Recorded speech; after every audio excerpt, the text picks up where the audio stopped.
Oh, this is good. Now that's a fucking movie.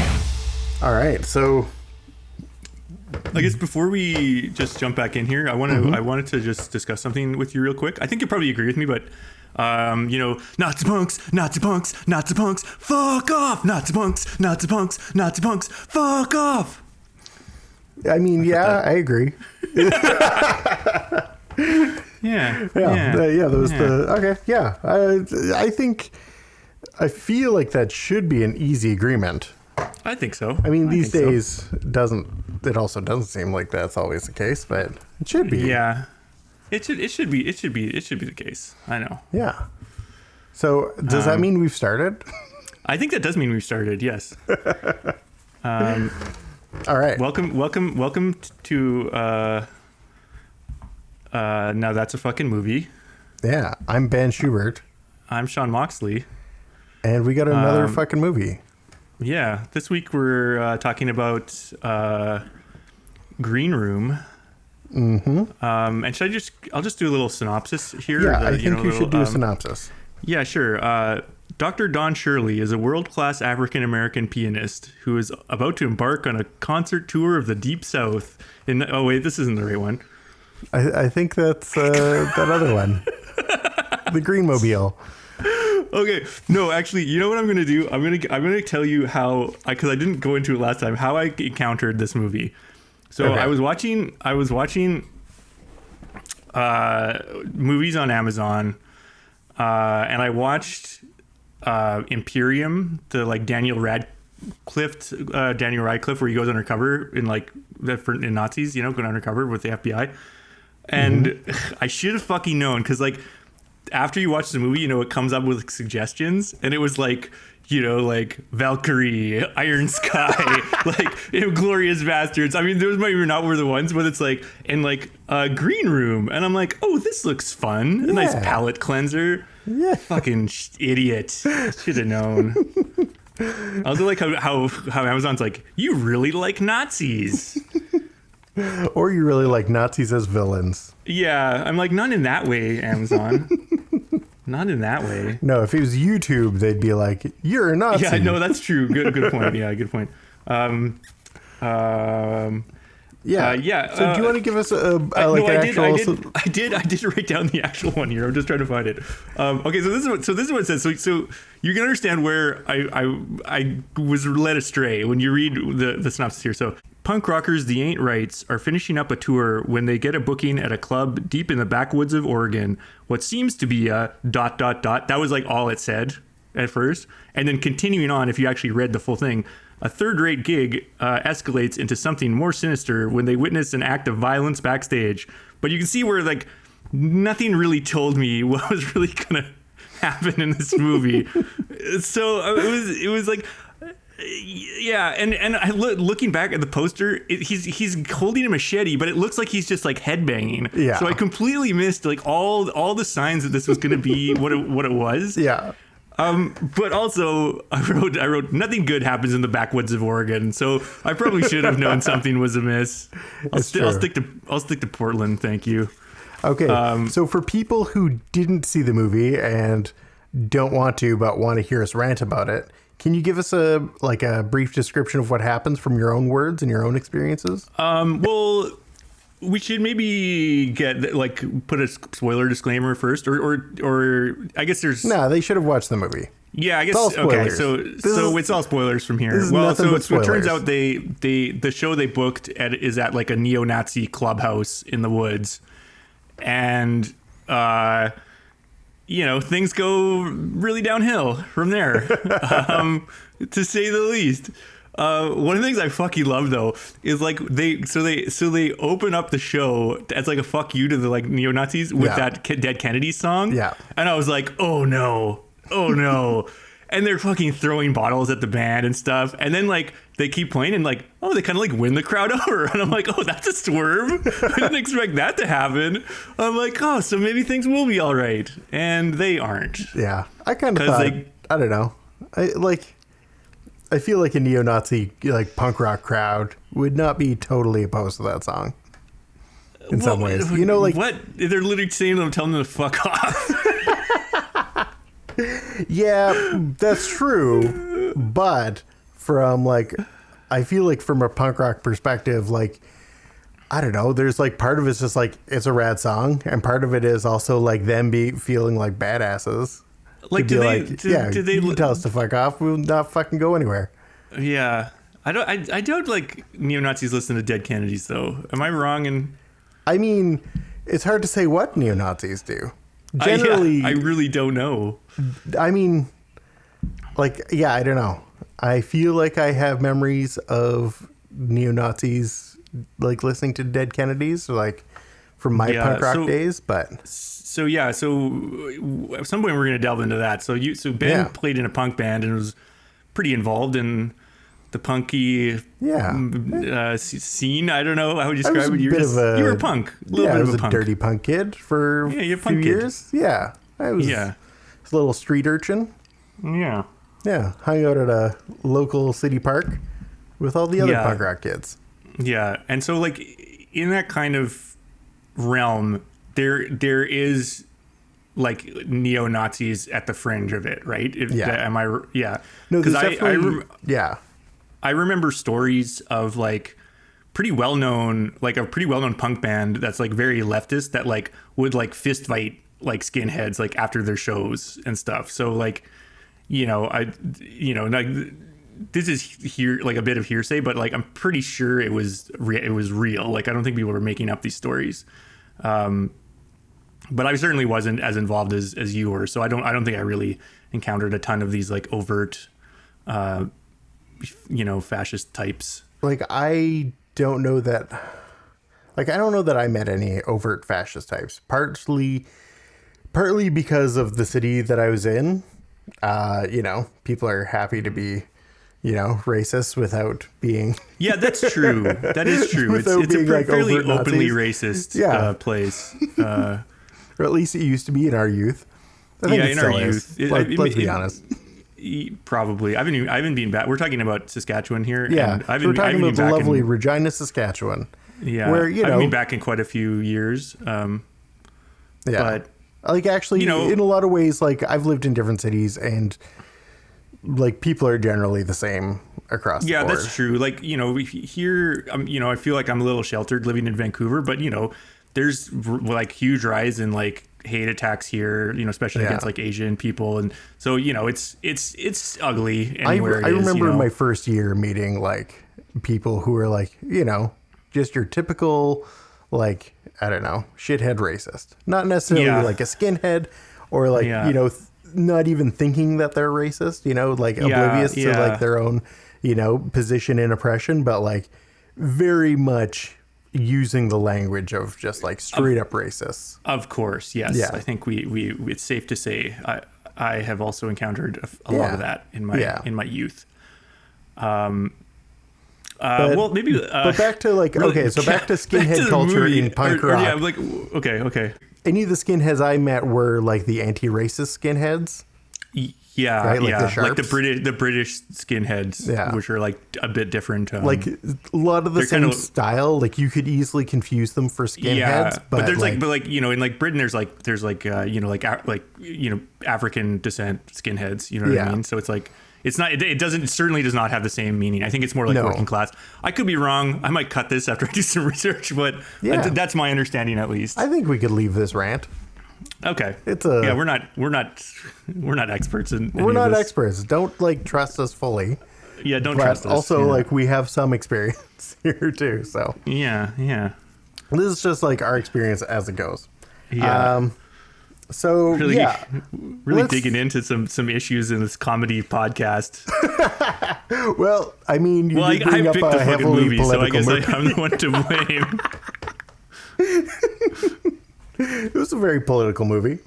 I guess. Well, I finally weirdly like I didn't really think of that when I was watching it because it's like Nazis are bad. Like like it doesn't seem like it should be a political movie. Like that's what's crazy about it. Like this was also like I have to say this was in 2015, back when like our idea of like I don't know general white supremacy was like relegated to quaint like neo-Nazis.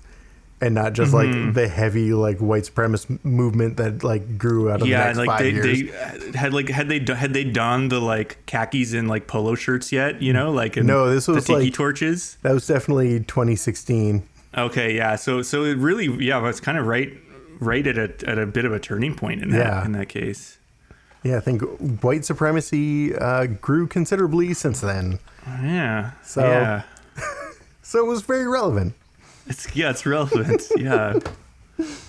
Yeah, I didn't think we'd get this deep into politics this second episode, but what the hell? Yeah, what here the we hell? are. All right, so let's go more specifically to the movie. Yeah, let's talk about the movie. Let me go over my notes. Yeah, or yes, actually, because you're the yeah. Yeah, I'm the new the one who person picked it. to it. You can start with your notes. Yeah, Yeah. go ahead. So, I mean, first of all, to my surprise, like I've seen this before, but I've forgotten it since. Like seeing Maybe and Anton Yelton. So yeah, I know. So was it? I got to get her name right. Alia Shawkat. Alia Shawkat. Yeah, she's great. She's great. Yeah, like her and Anton Yelton were great, and like for me in my memory of this movie, is it Yelchin or Yelkin? I thought it was Yelton. It's CHEN. Oh, is it Yelchin. CH? Yelchin. Yeah. Who died tragically shortly after this movie. Yeah. Yeah, which is a tragedy. He was a great performer. Yeah, he's a great actor. Like really good. I mean, actually, the whole young cast in this is really awesome, I thought. Yeah. And I feel like they've all been in other big things since, too. Mm-hmm. Yeah. But yeah, I loved the tone of it. Like, I loved just the general pacing that it went, especially in the beginning where it's like so peaceful and calm. Yes. Before like the raging storm of violence. It has like the pacing of like an older film. Like I feel like movies nowadays don't take the time like this. Like it feels like almost like a movie from like the 70s or something, you know, in that sense, but with a very more modern you know. Well, it's definitely like an A24 film, which, you know, is like it's more art house. It's more like art films have kept that tradition going. Yeah, that's true. That's and true. It's definitely Good like point. keeping in line with that. Yeah. And like, I love the tone, especially because it gets so aggressive later to like start crazy, so... and it starts like with so much realism, and then kind of like gets a little bit more like far-fetched, but you kind of need that to release the air out because it's so tense with like the realism. Like that's why it scared me so much, is because, you know, like I've like known people who were in touring bands. I've been to like shitty underground clubs like that. Yeah, I totally. like, you know, there was a sense of realism that I don't have with a lot of like, you know, thriller or horror movies with this. And just the realism of the violence, you know, like the guy who knows jujitsu, but he's like not like a deadly fighter. He's able to do what someone who knows jujitsu could do. Yeah. You know, and it's like, and you know, it's not like in most action movies when they choke someone out or knock someone out, they're like out for the, you know, the whole scene. But in real life, you wake back up in like 3 seconds, and that's exactly what happens in the movie. Yeah, exactly. And so just like that attention to detail and realism was like really compelling to me. Yeah, well, I mean, it really puts you in that moment, right? Because all of a sudden it's like, I could see myself in those situations. I've been in very like, I don't know, like I've been in very similar environments to that. So it's easy to see how all of these things could play out with the wrong set of circumstances and the wrong, you know, people. Exactly. And like, you know, I've been very lucky to not have lived this. But I mean, I don't know. Yeah. I mean, yeah. I don't know how often this has happened. No, is this a common occurrence in the States? Could be. It could happen. I think that's what the I mean, like this like is essentially an organized crime story, right? In so many ways, like, because it really is more about the organized crime than it is even necessarily about like the Nazism. Like the Nazism is the flavor of organized crime, and it's also too, like, I think Patrick Stewart is amazing, like totally playing against type as the kind of Nazi head. But like even he's not like a mustache twirling villain. He's like, I want to get out of this and like my people out of this with like as little damage as possible. Yeah. So you kind of like you don't relate to him as like a person, but you relate to like him in the sense of like you're trying to clean up this mess. You know what I mean? And like that I thought was a really good attention to detail as well. Instead of just having him be this like evil mustache twirling villain, which like, you know, kind of neo-Nazis or Nazis are portrayed in movies.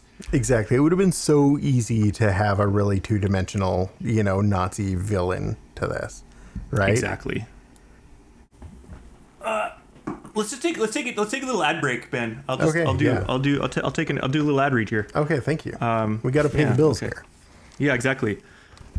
This episode brought to you by Right Off Nazi Spray. Got skinheads and goose steppers buzzing around. It's time to say Auf Wiedersehen. Get rid of irritating alt-right right away with Right Off Nazi Spray.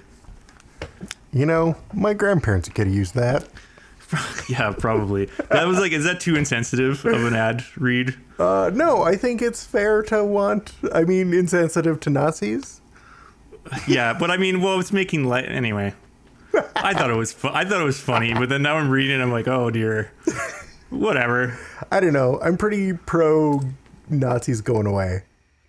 So to me, that's like where it hits. Yeah. I don't know. Yeah. Okay. Being the grandchild of Holocaust survivors, I tend to want Nazis gone. I know. Yeah. Geez. You know what? I didn't even fucking think of that when I read this movie. I'm like, fucking hell. Oh boy. But anyway, for my first movie with my Jewish friend, Nazis. Yeah. I was thinking that. I'm like, yeah. Anyway, it's fine. Yeah, I was gonna say, I was even gonna test you. I'm like, oh, I don't know if you want to like bring that up or anything. I'm not gonna bring it up unless you do. But it's like, yeah, that's like, you know, I mean, Nazis are bad. I think if you had picked Birth of a Nation, it might have been a different story. But yeah, that's not good. Yeah, but yeah, no, I tend to like to hate Nazis, and I don't know. For me, I've got an affinity. Like I don't know, like I've got a. This time it's personal. But also, like, I don't know, from my punk rock days, there was always like, Nazis are bad, you know, like, there's always that element to it. So, I don't know, it's got a bit of nostalgia to be back hating punk rock Nazis. Yeah. Yeah, let's get back to hating Nazis. Yeah, you know what? Let's normalize hating Nazis. Let's normalize hating Nazis. Yeah. Fuck right. Yeah. This is one note I just wrote. Nazis are scary and bad. Yeah. Also, that we went from a demonic cabin in the woods to a Nazi cabin in the woods. Yeah. Well, it's like, see, I was thinking more of the thematic relation, and then I was just like, oh yeah, this is like, we could go some real places here. Like, well, this is like, maybe it's good because then we're showing the breadth and the depth that we're gonna go in this podcast. Yeah, exactly. It's gonna be all over the place. Exactly. Can we talk about the drinking game and how I would have died? Mm-hmm. Like, oh man, I've got these notes. There was a lot of as much sense now. There's a lot. I was like really thought that was awesome when they're talking about bands. I'm like, oh, this is like legit. Yeah. The bands, like there's always a musical reference. Also, like the drink whenever something gets harrowing. Like, yeah, that's true. That would like put you out. Like very early in, like while they still had the gun, I can't remember what. I think God, it was just like there's one part where it was like, I don't know. My note is drinking game would make me sick. Yeah, no, I was writing too. I'm like, I was looking for a flaw in the way, because usually people act really stupid in like horror movies and stuff, and I was looking into like a flaw of the logic of how they act, but it's like it's very naturalistic. You're like, oh God, you're like trying to figure out the situation, and they act like really how normal people would act. Yeah. It's like any flaws in their decision making are from like terror and like way too much cortisol. Time. Exactly. Yeah. Exactly. It's like very sensible flaws. Yeah. And he fucking when they like he gives him back the gun and they cut his arm up and it's like hands dangling. He brought his arm back in from the door, and I think I was like so grossed out before he even brought his hand back in the door, like from all the sounds and everything. The sound of like and he's like, ah, yeah. I was just like, I don't know what's going on. This is fucking like throwing me off. And then, yeah. So like when he brought his hand back in, I was like, what happened? Was I like too grossed out to pay attention? Likely. Yeah. Yeah. Oof. There's some pretty, that was like, even on the second viewing, there was a lot of me like, ah! like, like, yeah, I was like watching this movie and being like terror and disgust. Yeah, I was like, I know I've been through this before and it was fine, but I think I was just like in a rough mood last night and I was just like, I don't want to watch this movie.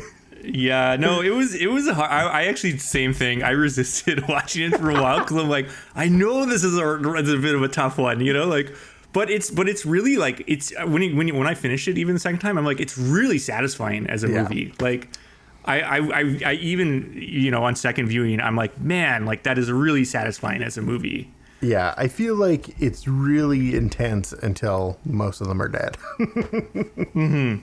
It's almost like a relief as all their friends die. And even like the line when it's like they confront Patrick Stewart and she's like, I don't know if it's him or her, but they're like, it's like, yeah, you're not as scary like in the daylight. You know what I mean? Oh, I think it was him. I thought that line was great. Like yeah, it's like, holy shit, you know? Yeah. Yeah, it's like whenever it's like a good movie, you're just like, yeah, it was great. Like, what are you talking about? But I mean, I guess we're still talking for a long time. Yeah, the practical effects on it were like amazing, like pretty stellar, like pretty flawless. Like, yeah, very good. Oh, I was so grossed out. So it was super. Yeah, it was very gross. Yeah, and also too, they don't linger at all. Like once they start getting picked off, they're picked off so unceremoniously, and like you never see them again. They're like, you never see the body, you never see anything. Like they're dead, they're gone, done. I'm not dwelling on it. Yeah, that's for your PTSD like that was shocking. Later. That was like pretty shocking, you know, like how quickly and like unceremoniously they're like just. Even when like Alia Shawkat's character died, like I was surprised at like how quickly that happened and that they moved on. Like you know, like and same with the guy who was like the hero, the jiu-jitsu guy, kind of.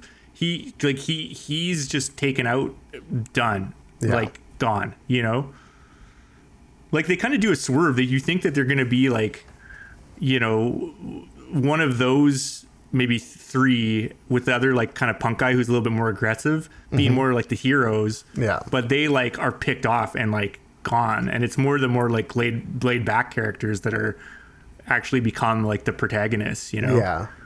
Like I thought like Anton Yelton and Alia Shawkat would be the ones. Yeah, I guess because Anton Yelton is probably a bigger star, but but yeah, just watching it, I didn't guess that, especially because his fucking arm gets mangled. Like first scene, like first thing of violence, his arm gets completely mangled. That's a little bit. Well, I don't know. Like the way they focused on him throughout the movie led me to believe that he was like more the protagonist. Yeah. Also, my last note on this: no post-credits scene.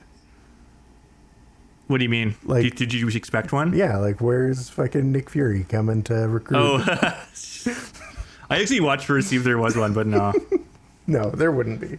Yeah. I was like, also too, I'm like, yeah, if I'm in a bad situation, grabbing a fire extinguisher is a good call. Yeah. Just like hose them down, you know, it's like, because they're pretty ready available. You know? Yeah, and they're like, they're a good source of chaos. I was like freaked out by this movie, man, because I watched it late at night, and I'm like, the next day, I'm like looking over my shoulder, like seriously. Yeah. I'm like, I gotta learn how to like shoot a gun because like Nazis are out to get me. I was really like shaken by it. And then I just like went to a bar, and it's like Vancouver. It's like all kinds of people and everything, and I'm like, oh no, there's no Nazis here. I'm still in an urban center. Yeah, it's like pretty nice place. Yeah, I don't have to worry about too many Nazis over here. Meanwhile, I'm in the sticks. Yeah, you have a little bit more concerned in where you live, but I mean, even then, I don't think it's like that bad.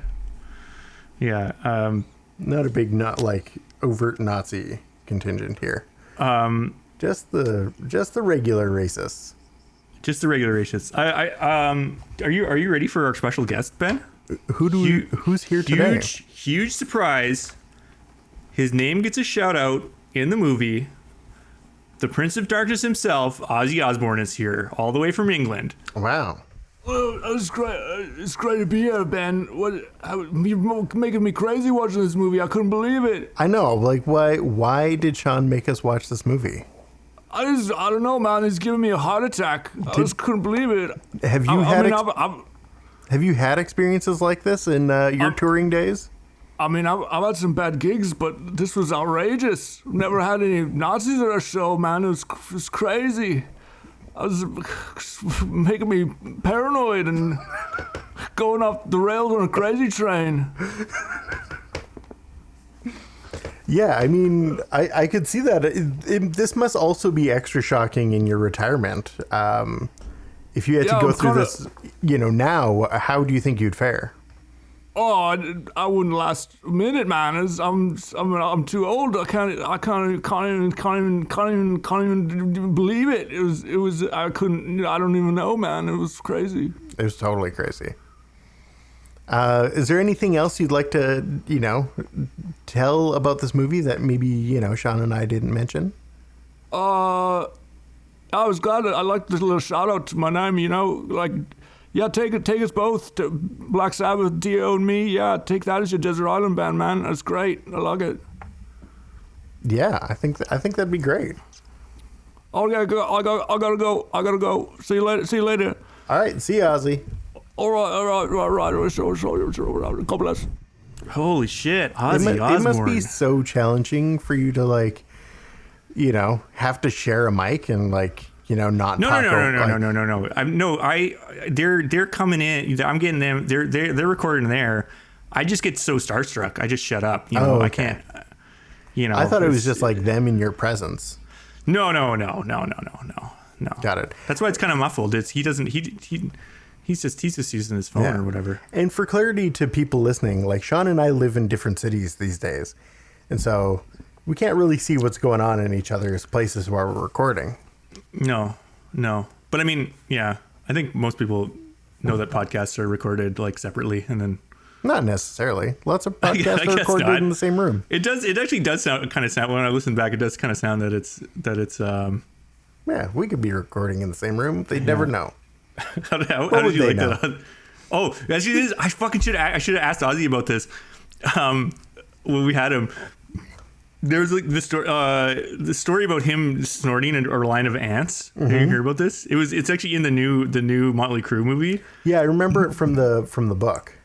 Yeah, and it was like his manager or something. It was like somebody that knew him really well, and it's like, it wasn't a line of ants. It's complete bullshit. It was one spider. And I'm like, that's not that much better. Well, I guess we could have asked Ozzy, but whatever. Yeah, we should. He's not particularly proud of his really crazy days. So. Yeah, it'd probably be pretty rude to bring those up. Yeah, bring that up when he's a guest. Yeah. It's like, we're not a tabloid. What do you think would be your desert island band then? Ooh, my desert island band. God, I feel like there's a lot of bands that I loved and who, and a lot of times would have been my desert island band, but times have changed and so have they, and not for the best. It's also tough because it's like you want a palette. You just don't want all of one thing, right? That's why the one girl says Slayer and Madonna. It's like, well, you can't pick two. You got to pick one, Well, it's also it's the band that, it's like the music is one thing, but do you have to hang out with these people too? No, I think it's just you're on a desert island. You have the albums. Yeah. I guess if it's and no way to play them. If it's records, we can, make something out of a conch shell to play them. I think crazy. I could pull that off.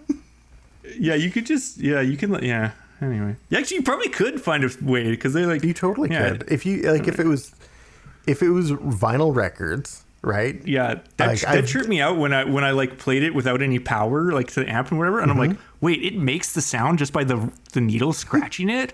That's mind. That's more amazing than computers. Yeah, that blew my mind. In grade 5, my science fair project was essentially taking records, and I stuck a needle through a margarine container, and then would essentially hold it to the record as it spun. and then play it that way. I had no idea they worked like that. Yeah. It's so nuts. Yeah, it's so crazy. So, do we have anything else to say about this movie? Let me just go. I did look into a bit of the budget and how much it made. Yeah, I don't know anything about this. The director, Jeremy Saulnier, is that his name? Yeah, so from what I know of him, he did a director. He made a movie a few years before this called Murder Party, which was like a low budget horror comedy about like, I don't know, this guy who goes to a party and it's like everyone's just trying to kill each other. And it's like super low budget. It's like pretty funny. I'll have to check that out. Yeah, I think that's like essentially where he got started, like in terms of like his big, his first big film break. And then, and then looking into the actual production of this, like it looks like they had a $5 million budget and worldwide. That's not bad. It's not bad. I would say that for the value, the production value, and like, Patrick Stewart's a huge name. Yeah. It looked great. So like, actually, I'm surprised. I thought that'd be a higher budget. Yeah, no, and like it's a question of like, what did those actors sign on for? In terms of like what they make. One thing I didn't want to touch on was the sort of color palette of the movie thought was really good, because the green and the red of like blood. Are they're complementary colors and they contrast really well. Yeah, and I think it makes it like really pop and like really scary when there's like like blood on screen, because it's all green and and all those like I thought that was like kind of like obvious, but it was really effective, and I think it definitely helped the tone and intensity of the movie a lot. And especially with like. A lot of the green palette comes from like essentially the lighting they use. Like, so they use a lot of practical lighting. So like, essentially lights that just exist. And then like they would have augmented things, as well. But like all of that green light comes from fluorescent lights. Cause so like a lot of fluorescent lights, when, cinema cameras see them, they kind of come off as a green light. And then interesting. Yeah. So it's a bit of that, a bit of also like adding green like in post after the fact. And then, And I mean, also in our green room for a lot of the movie. Yeah, so. Exactly. So, I thought it was good. There's one other note, kind of maybe goes back to our earlier discussion, but I was just like how fucking crazy it is, like how persistent this kind of ideology is. And I wrote, which I guess because you brought it up, I don't feel bad about it, but I'm like, if Jewish people really ran the world economy, you'd probably have a lot more money. See, he's got 2 kids to feed, man. It's like, I don't know. I think that's, It's true. I'd be doing a lot better. Like fuck you. Shut up, you assholes. I just the thing. It's just like it defies logic. That's like the thing. It's like you can't like. I'm like, there's no evidence for this bullshit that you believe, but that's the whole point. It's like there's no logic to it. And it's not about logic, and it's not about like so much of those like ideologies are not necessarily about logic or facts. Like a lot of them are about feeling scared of another group, and like essentially using that. And using that as an excuse to like. Be centered in like a specific group, right? Yes. So like to be white is to be centered away from others of, like other ethnicities, religions, colors, that sort of thing, right? It's all like an illusion made in contrast. It is an illusion because it's weird because like I think of like, like there's not one kind of white person. There's like tons of different cultures within like what we would consider like European, right? Like, so that's like, that's even ludicrous to me. Like, whiteness is an ever evolving like concept, right? Because like Ukrainians weren't white. Like Jewish people weren't considered white. Now they're very much considered white. Like, well, I mean, it depends. Like, maybe not to neo-Nazis, Yeah, like, exactly. I find even like I'm pretty like I'm not like. Yeah, like I'm not like an overt Jew. Like my grandparents are Jewish. I'm just the white dude, but like I'm not like an Hasidic Jew who's like very visually Jewish. But like even then, in that experience, I still feel like I still experience certain like levels of like small little racisms all the time. Sure, Yeah. of course. Yeah. But like, yeah, whiteness is like, it's definitely, it's a construct. It's a made up thing. Yeah, it's an artificial construct. Organize people. And it's like, in one way, it's like not a real thing, but it's also an illusion that's being used to create power. Yeah, it's like socially and to a hurt real people. thing in that it's something that people believe, Yeah. but it's not an actual like scientific construct. No, definitely. Well, thank you for joining us on our light podcast. Yeah, dig it into some shit today, boys. Yeah. Okay, so I want to go back to one thing: alternative titles for the movie. Fuck yeah. Okay. So I think I have Star Trek Deep Reich 3. Oh boy. Jesus. Just because Patrick Stewart and Anton Yelton were both. That's amazing. That's so good, man. Jeez, man. I can't top that. I can't top that at all. I was just gonna say Rock and Roll Nightmare because it's like, but I made that joke. I made that joke already, so it's nothing. I got nothing new. I got nothing new. All right. Well, we have a new title, anyways. So, should we move on? Holy shit! Is it time to reveal your movie? It is time to reveal my movie. And so we started. Oh my god! I'm so excited. So we started with Demon Cabin in the Woods, and then we moved on to Nazi Cabin in the Woods. Now I bring you to Millennial Cabin in the Woods, with 2020 independent film Save Yourselves, starring Sunita Mani and John Reynolds.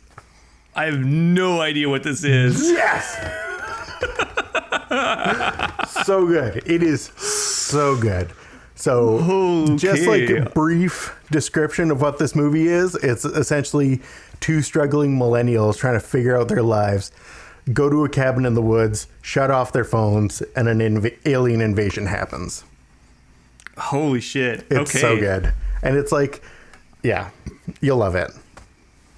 Man, that's exciting. I feel like it's like we're never going to be able to guess like what we're picking. You know what I mean? Like that's so cool though. I'm so excited about that. Yeah. I love it. I loved watching this movie. I think you'll like it. I'm sure. Yeah, it's not a B movie by any means. It's like just a good old modern comedy. Yeah, I think we like know each other's tastes pretty well, and like we're not gonna probably troll each other with like something we're not gonna like. Well, maybe we will. After we've done like 100 episodes, we probably will. Yeah, maybe. But only if I think it's gonna be fun to do it. Fun to talk about, exactly. I think that's like that. That's the key. Yeah. And I mean, like, yeah, it's like that's like actually, you know, we're doing a movie review show. Like we shouldn't have like always the same opinion on stuff. Yeah, exactly. So, yeah, it's good. Yeah, sweet.